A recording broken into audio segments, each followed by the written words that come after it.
আজকে তোমাদের সাথে সম্পূর্ণ কলকার মধ্যে আঁকা একটা গাছকৌটো ডিজাইন শেয়ার করে নিচ্ছি। যারা বড়বউ আঁকা গাছকৌটো চাইছো না তারা কিন্তু এই ধরনের একটা গাছকৌটো অর্ডার করতে পারো। এই অর্ডারটা সৌমিত্রীর। ও বলেছিল ওর খুব সিম্পল ডিজাইন পছন্দ, ওর কোনো বড়বউয়ের ডিজাইন চাই না, আর প্রপার লালের মধ্যেও চাইছে না, একটু কালচে লাল মানে মারুনের মধ্যে অফ হোয়াইটের কাজ। তো আমি এখানে মারুন শেডের মধ্যেই গাছকৌটোটা করেছি, আর তার মধ্যে অফ হোয়াইট দিয়ে কিছু কলকা করেছি।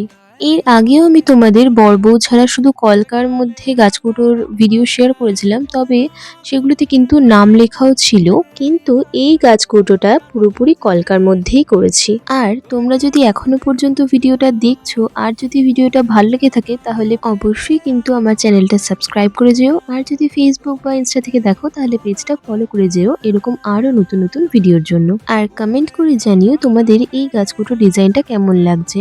বেশিরভাগ সময়ই তো ছোট ছোট ভিডিও ছাড়ি, বড় ভিডিও খুব একটা ছাড়াই হয় না। আর এই কলকাটাও যে পুরোপুরি দেখাবো সেটার সুযোগও হয় না, কারণ ছোট ভিডিওতেই রেসপন্স বেশি পাই, বড় ভিডিওতে সেরকম ভিউজ আসে না, তাই আমি বানাইও না খুব একটা। তবে আজকের ভিডিওটাতে কিন্তু আমি অনেকটাই চেষ্টা করেছি তোমাদের সাথে কলকাটা শেয়ার করার। তো তোমাদের এই গাছকৌটো ডিজাইনটা কেমন লাগলো কমেন্ট করে জানাতে ভুলো না। দেখা হচ্ছে পরের ভিডিওতে। বাই।